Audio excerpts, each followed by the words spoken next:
very pleased to introduce to you today our last speaker in this series, in this course, Professor Marcia Farr, who's a professor at the Department of Teaching and Learning at Ohio State University. Today, Marcia is going to talk about language and literacy, multilingualism, and education. Enjoy the talk. Hello, I'm Marcia Farr, and today I'm going to be talking to you about language and literacy, as in particular, multilingualism and education.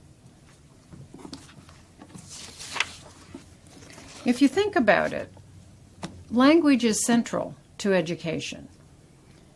You conduct education, you do your teaching through language, and sometimes education explicitly teaches language or languages when you're teaching language arts, for example, or foreign and second languages. The other thing that people don't stop to think about is that language policy is often carried out through education. There's multiple examples of this in history. In Mexico, for example, after the revolution, language policy was carried out through education, and literacy efforts were made throughout the country. Teachers were sent to rural areas, etc. Same thing happened in Cuba after the revolution, Nicaragua, and even France after the French Revolution. The language policy, which was standard French, was carried out through education. So whether you realize it or not, as teachers, you are carrying out language policy. What is language policy? Well, I like to think of it in two ways. According to a man named Harold Schiffman, there's two kinds of language policy. One is the explicit language policy of a country or a state, or even a large metropolitan area like Chicago. I looked up the language policy of the Chicago Board of Education online and used it in a project I did. So those are written laws and documents that actually say, here's the language policy of this country, of this state, of this municipality, whatever. But there's another kind of language policy that turns out to be extremely important and extremely influential. And this is what Schiffman calls linguistic culture. In other words, the unwritten, unassumed beliefs that everyone shares about language, or their language in particular. And this is found frequently in what's called conventional wisdom, so that you think of something in conventional wisdom as well. That's true. Everybody knows that. And there's a lot of language policy carried in those unexamined assumptions in conventional wisdom.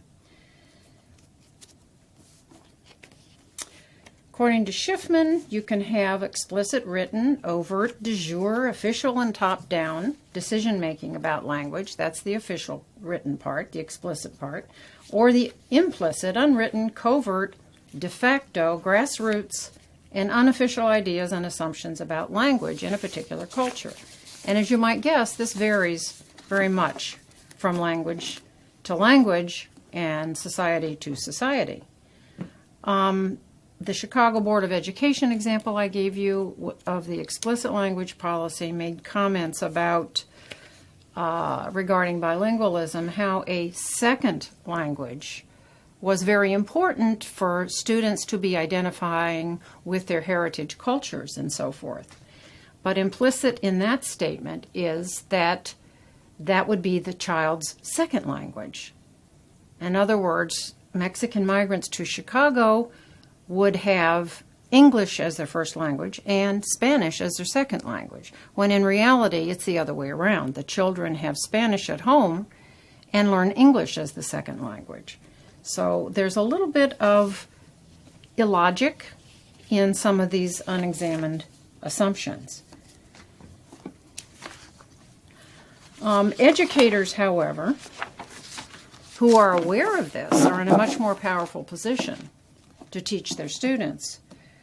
Linguistic culture pervades our everyday thinking, our conventional wisdom. It varies across cultures, across historical periods, but it is absolutely central to education, because if you have attitudes toward particular languages and attitudes about standard languages, you're going to be teaching from those attitudes. If you're more aware of, for example, the history of standardization in your language, you will know what is empirically supported and what is not empirically supported.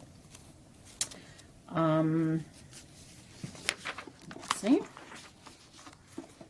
So, we all have linguistic culture in our minds, in our attitudes, in our beliefs, and these are widely shared, and they pervade our everyday thinking. These turn out to be beliefs about more than language, so that, as one woman said, Catherine Woolard, representations, whether explicit or implicit, that construe the intersection of language and human beings in a social world are what we call language ideology. So you can call them language beliefs, or as we call them in the field, language ideologies, but they are very powerful because they aren't just about language. They are also about, if a person speaks a certain way, then they are judged to be a certain kind of person.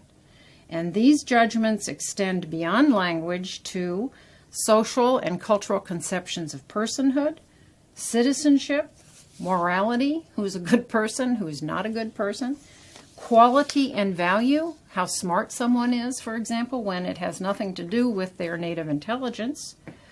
And it also has to do with social hierarchies. So people who speak vernacular varieties of whatever language are assumed to be lower than people who speak the standard variety of the language, even though linguistically all those varieties are equal. So, for example, good English speakers, quote unquote, good English speakers, are assumed to be better somehow. Better citizens, better people. Those with inadequate language, on the other hand, are assumed to be inferior. Even though linguistics has shown for decades now that all languages and all dialects are very complex cognitive systems, and that one can be a very, very intelligent person and express that intelligence in a non-standard dialect, or conversely, one can be a standard English speaker because that's what you grew up learning and not all that bright, and you will be assumed to be brighter than you are because your language fits the standard.